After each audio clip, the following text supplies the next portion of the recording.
ሐሳብ በሽተኛ ያደርጋል ሲበዛ ጭንቀት ሲበዛ ያሳብዳል ንዴትስ ያስረጃል አዘን ሲጨመር ደግሞ እድሜ ያሳጥራል አልሐያቱ ቀሲራ ችን የተሰጠችን እድሜ በአግባቡ ለመጠቀም ያስፈልጋል ተቀዷ ቀደር ጋር ሳንጣላ ለምን እንደዚህ ሆነ ሳንል ማሳለፍ ግድ ነው ጠጋ ብሎ ማለት ነው ወደ ኢማን ጎጆ ጠጋ ወደ አሪፎቹ ጎጆ መጠጋት ግድ ይላል በህይወት ዘመን ስንኖር ታፍ ዴይስ ይባላል በጣም ኃይለ ብርቱ ቀናቶች አሉ እያንዳንዱ ምድር ላይ ያለው ሰው የሚገጥመው ትንቢት አይደለም የምነግራችሁ ሪያሊቲ ነው እየነገርኳችሁ ያለሁት እኔ አልወድም እኔ እኮ ደስ አይደለም የውሙን አሲብ አልወድም እኔ ቁርአን ላይ ሳነበው ብቻ ነው ደስ የሚለኝ በሎጥ ዘመን ላይ ምናምን ብትይ እንኳን አይቀርም you need to know that የሰው ልጅ የውሙን አሲብ هذا የውሙን አሲብ ይሄ ኃይለ ብርቱ የሆነ ከባድ ቀን ነው የሚልበት ቀን ይመጣል ሁላችንም እዚህ ምድር ላይ ያለ ታፍ ዴይስ ብለን እንጠራቸዋለን ከባባድ የሆኑ ቀናቶች እነዛ ቀናቶች ውስጣችንን ይመታሉ ውስጣችንን ይሰብራሉ ወገባችንን ነው የሚቆርጡት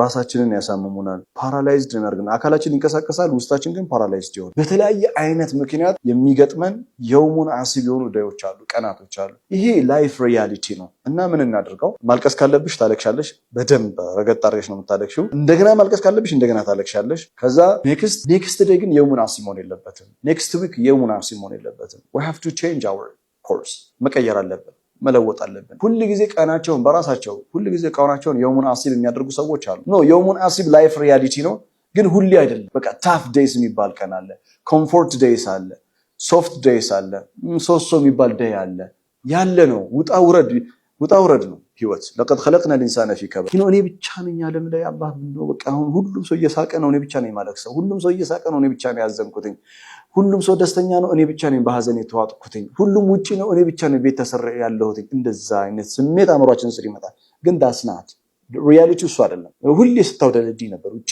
ይታወቃል ስትስቂ ነበር ይታወቃል ይሄ ግን የዛሬ ያንቺ የምንቀን ነው የውሙን አሲብ ነው ይሄ ያንተ የምንቀን ነው የውሙን አሲብ ነው እና እንዴት አድርጌ ነው ዲል ማደርግ እንዴት አድርጌ ነው ከሁኔታው ጋር ራሴን አስታርቄ ህመሜንም ተሸክሜ አዲሱን ምዕራፌን የምጀምረው ህይወቴን የማስተካክለው የነገውን የማጸዳው የነገውን መንገዴን የምጠርገው እንዴት ነው የሚለው በጣም አሳሳቢ ነው እንጂ ዛሬ የውሙን አሲብ ሆኖ አልፎ ሲያበቃ በየውሙን አሲብ በጣም ብርቱና ከባድ በሆነው ቀን ታስረው ወይም ደግሞ የሚቆዩ ሰዎች አሉ የለም እኮ ቀኑ እኮ የለም ትራማው ነው ያለው ትራማው ምን ያደርጋል ያስራ እንደዛ አይነት እንትን ተጠነቀቁት ይገባል ጭንቀታም አትሁኑ በዚህ ምድር ላይ ስንኖር ጭንቀትና ሐሳብ አልፎ አልፎ ሊፈታተኑን ይችላሉ ነገር ግን እንደ ሙስሊም የነገሮች ሁሉ ባለቤት አላህ Subhanahu Wa Ta'ala መሆኑን ማወቅ ትልቅ ረፍት ይሰጠናል ጭንቀት የነገን ችግር አይፈታውም የዛሬን ጥንካሬ ግን ያጠፋዋል ዱንያ ላይ ስትኖር ልክ እንደ እንግዳ አው ዓቢሩ ሰቢል ወይም እንደ ተጓዥ መንገደኛ ብዙ እርግጥ አታርግ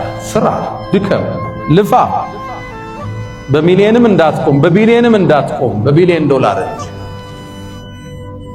ግን ደግሞ አኺራ ናትርስ ዱንያ አላቂ እንደሆነች ሁሌስ ጥላት እንደምትደም አስተውል ሁሌ ሐሰኑል በስሪ አንተ የአደም ልጅ ሆይ አንተ እኮ የቀናት ጥርቅም ነህ አንድ ቀን ሲሄድ ከድሜ ከአካልህ አንድ ፓርቱ እየጎደለ ሙእሚን ሲኖር አኺራውን አይረሳም ዱንያውንም አጥብቆ ይይዛል አልহামዱሊላህ አላህ የሰጠን ኒዕማ ኢማን ሰጠን እስልምና ሰጠን አፊያ ሰጠን አይናችን ይሰራል ጆሮአችን አላህ እናመሰግናለን ይሄው እንሰግድበት ይሄው ጀርባችን እየሰገን ስጁድ እያደረግን አላህ የሰጠህ የማይቆጠረውን ጸጋ አስታውሰዋሉ እና አልহামዱሊላህ ማለት አላህ ያሰፋለታል ለዚህ ሰው አላህ ያስፈልና لهذا لا اله الا الله ከሰዎች ሁሉ ሁኔታም የተመቻቸ ቢሆን እንጂ ያሰፋለታል አላህ በእንደዚህ አይነት ሰዓት ችግር ሰዓት ላይ አልহামዱሊላህ አላህ ይሁሉ ሰጥቶን لا اله الا الله يعني መንገድ ላይ ቁጭ ብሎ ሰውየው ማዕዙር ነው ሀብት የለው ቤት የለው ፋብሪካ የለው መኪና የለው ምን የለው ማዕዙር ነው ራሱ ምን ይላል ጭራሽ አልহামዱሊላህ الذي عافاني مما ابتلى به كثيرا من خلقه لا الله አጂ ምን አለና የሚያመሰግነው خلاص እንዲህ ወርቅ የዘነበለት ይመስላል ምን አይ شيء عافاك አለው እንዲህ አላህን ያመሰገንከው من أي شيء عافاك سلو الله صلوا على النبي وهب لي لسانا يذكره وقلبا يشكرها له اللهم يا وسام مذكر يا وسام ملاس ሰጠኛል ቀልብ የሚያመሰግን አላህ ሰጠኛል ለዚህ ነው አላህን ያመሰገንኩት ስንት ሰው አለ አሁን ጠዋት ጀምሮ ማት ቀኑን ሙሉ ቤት እያለው ስንት ነገር እያለው እያማረረ ነግቶ ይመሸበታል እስከ አልহামዱሊላህ እንበል አልহামዱሊላህ طيب አላህ Subhanahu Wa Ta'ala በቁርአኑ እንዲህ ይላል አላህን በማውሳት ልቦች ይረጋጋሉ ንቁ አላህን በማውሳት ልቦች ይረጋጋሉ ከጭንቀት በኋላ ትጠራጠር እፎይታል ከማልቀስ በኋላ ፈገግታል ከህመም በኋላ መፈወስ አለ ስራ አጥቶ ከመንገላታት በኋላ መልካም ስራ ማግኘት አለ ከችግር በኋላ ደስታ አለ ከስር በኋላ መፈታት አለ እነዚህ ህግ ናቸው ወለን ተጅደ ሊሱነቲላሂ ተብዲላ ለነዚህ አላህ ህጎች መለወጥን አታገኝም ነው የሚለው አላህ ወለን ተጅደ ሊሱነቲላሂ ተህዊላ መቀየርን አታገኝ ቋሚ ህግ ነው የመንፈስ ጭንቀት ያለበት ሰው እንደዚሁም የዱንያን ህመም ያለበት ሰው ወጣውረድ እረፍት የሌለው ሰው hatta እንቅልፍ ያጣ ሰው እንኳን አላህን Subhanahu Wa Ta'ala በሚያወሳበት ጊዜ ይስተካከል ልብ ይረጋጋል እንደዚሁም አላህን Subhanahu Wa Ta'ala በማውሳት የሚገኘው አጅር በጣም ከፍተኛ ነው ዚክር የልብ መድኃኒት ነው ዚክር የልብ ፈውስ ነው አላህን Subhanahu Wa Ta'ala እናውሳ ሌላ ምንም ለኛ መፍትሄ ሊሆነን የሚችል ነገር ምንም የለም ሱብሃንአላህ አልহামዱሊላህ አላሁ አክበር ላ ኢላሃ ኢላላህ እንደዚሁም ከዚህም ውጪ ስንቀመጥ ቢስሚላህ ብለን ስንነሳም እንደዚሁ አላህ Subhanahu Wa Ta'ala ማውሳት ከቤት ስንወጣ አላህን ማውሳት ወደ ቤት ስንገባ የሚባል ዚክር አለ እሱን ማለት እንደዚሁም ስንተኛ የሚባል ዚክር አለ ከእንቅልፋችን ስንነሳ የሚባል ዚክር አለ ከቤት ስንወጣ ወደ ቤት ስንገባ መስጂድ ስንገባ ከመስጂድ ስንወጣ ሽንት ቤት ስንገባ ከሽንት ቤት ስንወጣ እነዚህ ሁሉ ዚክሮች ናቸው የልብ ፈውስ ማለት ስለዚህ ነው አላህ Subhanahu Wa Ta'ala ወዛኪሪን አላህ ከثيرን ወዛኪራት አላህን በብዛት የሚያስታውሱ ወንዶችና አላህን በብዛት የሚያስታውሱ ሴቶች ብሎ ከማን መደባቸው እነዛ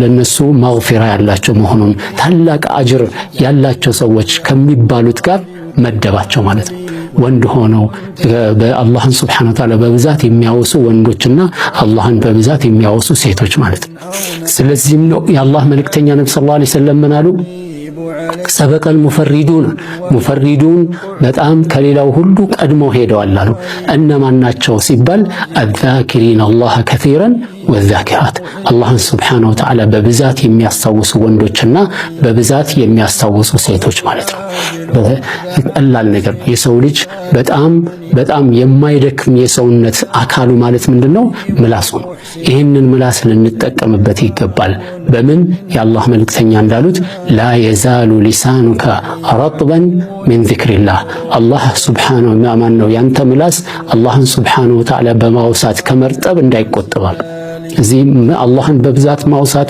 ለምላስን ራሱ የሚያረጥው ነው ማለት ነው ስለዚህ ባረከላሁ ፊኩም ዚክር እናድርግ ሱብሃንአላህ ወቢሐምዲሂ የሚለውን አንድ ሰው በቀን ውስጥ 100 ጊዜ ካለ ምንድነው የተባለው غفرت له خطايا ወንጀሉ ሁሉ ይራገፍለታል ወለው ካነ مثل زبد البحر የባህር አረፋ የሚያክል እንኳን ቢሆን ብዛቱ ማለት ነው ለዚህ ነው አላህ ምን አለ ሱብሃንአላህ ይሄንን በጣም የሚገርም ሐዲስ እንስማው እስቲ የብነ አደም ለው በለገት ذنوبك عنان السماء የአደም ልጅ ሆይ ወንጀልህ ሰማይ ጭንቀት በበረታባችሁ ጊዜ እነዚህን ነጥቦች አስታውሱ አንደኛ ተወኩል ወይም በአላህ ላይ መመካት እናንተ የድርሻችሁን ጥረት አድርጉ ውጤቱን ግን ለፈጣሪ ተውት እሱ ለእናንተ ከእናንተ በላይ ያውቃል ሐስቡናላህ ወኒዕመል ወኪል አላህ ይበቃናል እሱም ምንኛ ያማረ መመኪያ ነው የሚለውን ቃል የልባችሁ መመሪያ አድርጉ በየቤታችሁ የተጨነቁት በየቤታችሁ ማለት ሐሳብ አጨናንቆ ያለ እድሜያችሁ ማለት የሰባበራቸውን ሁሉ አላህ Subhanahu Wa Ta'ala ጭንቀታቸውን ይገላግላቸው والله ብዙ ናቸው والله የሰው ልጅ ሆነ ማይጨነቅ የለም ጭንቀት ደግሞ ማለት ነው የተለያየ ነው አንዳንዱ Subhanahu Wa Ta'ala ጭንቀቱም ከልክ በላይ ሆኖበት ማለት ነው የሚያረገው አስክሮት እቤቱ የሚያስቀረው አለ። አላህ ማለት ነው ሙስሊሞችን ሁላ ጭንቀታቸውን ይገላግላቸው።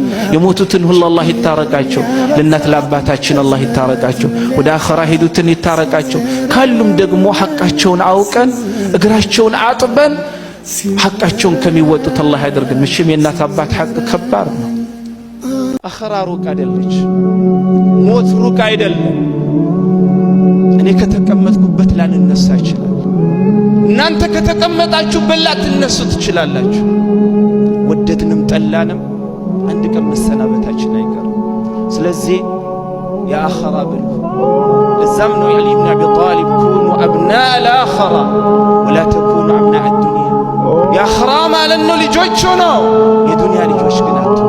ነቢዩም ዓለይሂ ሰላቱ ወሰላም በዱዓቸው የለመኑት ነገር ቢኖር ወላ ተጅዐል ዱንያ አክበረ ሀሚና፣ አላህ እንቅልፍ ምናጣለን ምንጨነቅለት ሁሉን ነገር ምንሆንለት ማለት ነው ዱንያ አታድርግ። የእኛን ትልቁ ፍላጎቱና ምኞታችንን አኺራ አድርግልን ያሉት ነቢ ዓለይሂ ሰላቱ ወሰላም። ጀነት አትፈልጉም እንዴ? ጀነት አትፈልጉም? ማይፈልጋለን አላህ ሁላችንን ይስጠን። እኔ ሀገራችን እያለን ከሀገር ከወጣሁ በኋላ ምን አይነት አህዋል እንደሞታ አላውቅም። ግን እኔ ባለሁበት ሰዓት በጣም ይጠጣል፣ ሰላት አይሰጥም እና ስም ያክለታት አንድ ቀን ምን ይሄን አህዋል ለይረው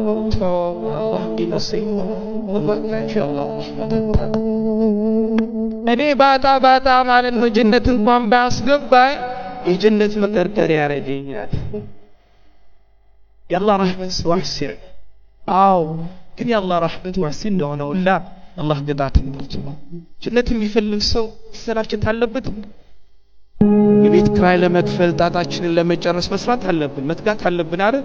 ጀነት ደግሞ ከዛ በላይ ማለት ነው ዋጋ መክፈል አለብን። ሁለተኛ ከችግር ጋር ምቾት አለ። አላህ ሱብሓነሁ ወተዓላ በሱረቱል አልኢንሽራህ ላይ ከችግር ጋር ምቾት አለ ብሎ ቃል ገብቶልናል። የጨለመው ሌሊት ሲነጋ ብርሃን እንደሚተካው ሁሉ የእናንተም ጭንቀት በደስታ እንደሚተካ ጥርጥር አይኖራችሁ። እዚህ ላይ በጣም ጥንቃቄ ይፈልጋል። ማንንም ሙእሚን ዝቅ አድርገህ ማየት አትችልም። ለምን? እሱ ዘንድ ደረጃው ምን እንደሆነ እሱ ብቻ ነው የሚያውቀው። አላህ ብቻ ነው የሚያውቀው። ልብ የተፈጠረችው ያለችውም አላህን ተባረከ ወተዓላ ለመውደድ ነው ይላሉ ሸይኽ አልኢስላም ኢብኑ ተይሚያ ረሕመቱላሂ ዐለይህ። ከአላህ ውጪ ማን አላት? እንደ አላህስ ማን ይወዳታል? እንደ አላህ ማን ይንከባከባታል? ሁሉ ነገሯን የሚያስተናብረው አላህ ነው። ከሱ ውጪ ወዳ ልትረጋጋ፣ ከሱ ውጪ ወዳ ልትደሰት ማትችልም። ታውቃላችሁ፣ ነፍስ አላህን ስትወድ ይበልጥ ትረጋጋለች፣ ወደ አላህ ስትጠጋ ይበልጥ ትደሰታለች። ያ አየቱሃ ነፍሱል ሙጥመኢና፣ አንቺ ተረጋጋሽ ነፍስ ሆይ። ይህን የቁርአን አያ ሐሰን አልበስሪ ረሕመቱላሂ ዐለይህ ሲቀሩ ያነባሉ። እንዲህም ይላሉ፣ አሐበቲላህ ፈጥመአነት፣ አላህን ተባረከ ወተዓላን ወደደች ተረጋጋች ይላሉ። አላህን መውደድ ልብን ያረጋጋል። አላህን ማወቅ ህይወት ላይ ደስታን እንዲመጣ ያደርጋል። ወዳጄ ከአላህ ጋር ተዋወቅ፣ ያኔ አላህን ትወደዋለህ። ወደ አላህ ቀረብ በል፣ ያኔ ደስታ ወደ አንተ ሲቀርብ ትመለከተዋለህ። ከአላህ ጋር ተዋወቁ፣ መተው የከበዳችሁ ወንጀል በሙሉ ከናንተ ሲርቅ ትመለከቱታላችሁ። ከአላህ ጋር ተዋወቁ፣ አላህን እወቁት፣ ወደሱ ጠጋ በሉ፣ ያኔ ትደሰታላችሁ። ሶስተኛ ዱዓና ዚክር። ጭንቀታችሁን ለሰዎች ከመናገር ይልቅ በስጁድ ላይ ለአላህ ንገሩት። ነቢዩ ሰለላሁ ዐለይሂ ወሰለም በጭንቀት ጊዜ እንዲህ ይሉ ነበር፣ አላሁመ ኢኒ አዑዙ ቢከ ሚነል ሐሚ ወልሐዘን፣ ጌታዬ ሆይ ከጭንቀትና ከሐዘን ባንተ እጠበቃለሁ። በሀያዎቹ ዕድሜ ላይ ያለ ወጣት ማለት ከዕድሜው በላይ ያሉ ኃላፊነቶችን በትከሻው የተሸከመ፣ ማታ ጥሩ እንቅልፍ የማይተኛ፣ ቀኑን የማያርፍም፣ ላልታወቀው ነገሩ የሚታገል፣ ሁሉንም ነገር በደረቱ ደብቆ የሚኖር፣ ዓለምን ብቻውን የተሸከመ እስኪመስል ድረስ በሌሎች ፊት ጠንካራ ለመምሰል ይሞክራል። ውስጡ ግን ማንም ያላየውን ትግል የሚታገል ይስቃል። ተስፋ መቁረጡንና ድካሙን በጸጥታው ይገልጻል። የሚወደውን ሰው ላለማጣት ስቃዩን ዋጥ ያደርጋል።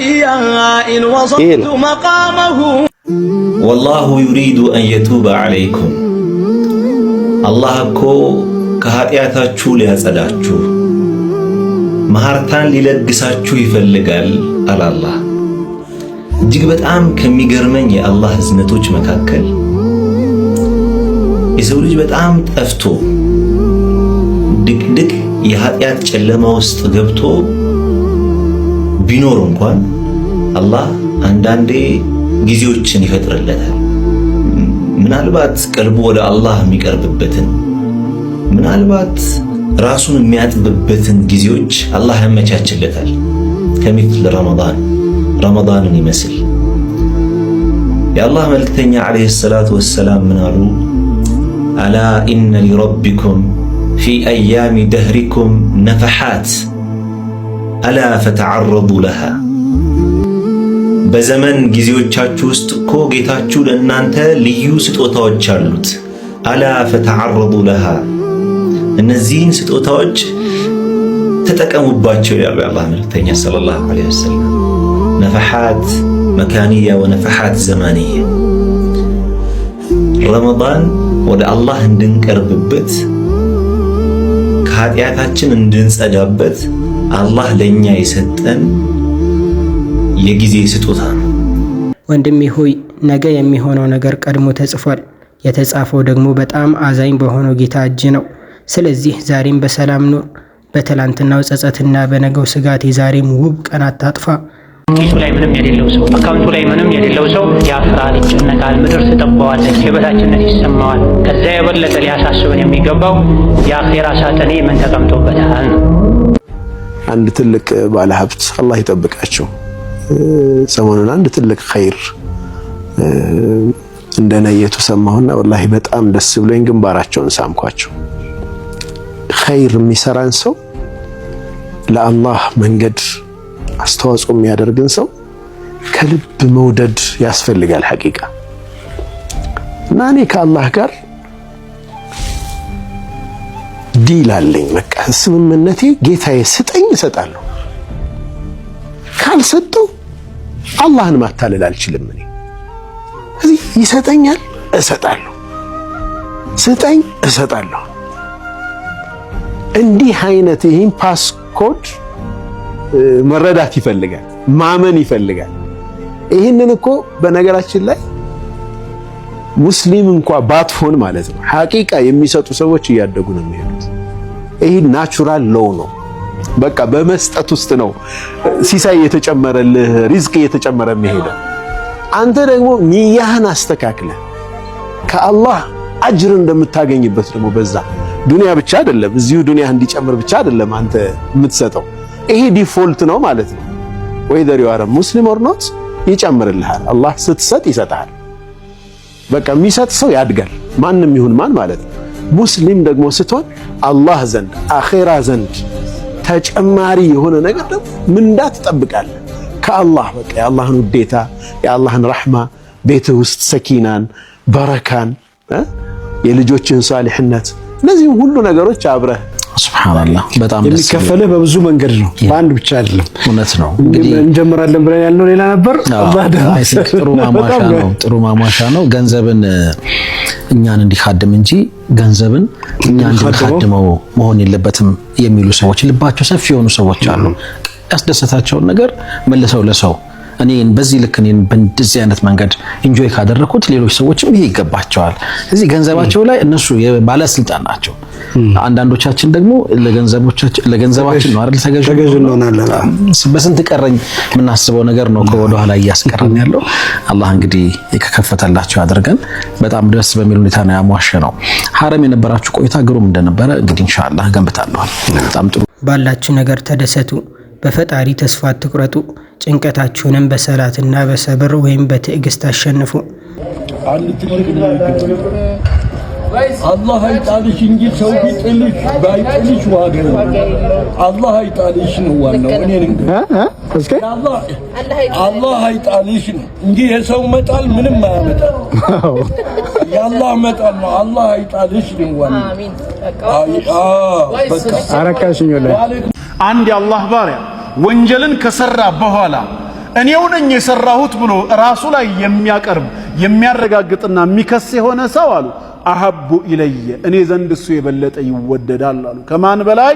ሚን ዐብድን የሱሙ ነሃረ ወየቁሙ ለይል ቀኑን እየጾመ ሌሊቱን በሰላት እየቆመ ወየቁሉ ኢነላህ ተዓላ የፍዐሉ ልኸጢአተ ፊህ ወንጀል ላይ የወደቀ ጊዜን አላህ ነው ያሰራኝ ከሚለው ሰው ይልቅ እንደውም ያኛው ቀን ያልጾመው ሌሊት ያልሰገደው ነገር ግን ወንጀል ላይ ወድቆ እኔው ነኝ የሰራሁት ብሎ ራሱን የሚወቅስ ሰው እሱ ነው እኔ ጋር የሚወደደው አሉ። ተውበት ለማድረግም ይወፈቀው እሱ ነው እኔ ነኝ እስካለ ድረስ። ያ ግን መቼ ነው ለተውበት በር የሚከፈትለት? ስለዚህ ለሚሰራ ወንጀል ቀዳ ወልቀድርን ማሳበብ አይቻልም። መርሐባ። እንግዲህ ይሄ የመጀመሪያው ጥያቄ በ10 መንገድ የተመለሰው ነው። የመጀመሪያው ጥያቄ እንግዲህ አንድ ሰው ለሚሰራው ወንጀል ወይም ማመጽ ቶሎ ብሎ ተውበትና ኢስቲግፋር ማድረግ በመትኩ ኸይር ስራ በማብዛት በሰደቃ ወንጀሉን ማስካስ ነው ማካካስ ነው እንጂ ያለበት ማሳበብ የለበትም በቀደር ካልን ተያይዞ የሚመጣው ሁለተኛው ጥያቄ አደምና ሙሳ አለይሂም ሰላም ባደረጉት ክርክር አደም በአላህ ቀደር አሳቦ አይደለም ወይ እና ይሄንንስ ምን እናድርገው ቢሉንስ? በቡኻሪና ሙስሊም እንዲሁም በሌሎች ሱነኖች ላይ የተዘገበ አንድ ሐዲስ አለ።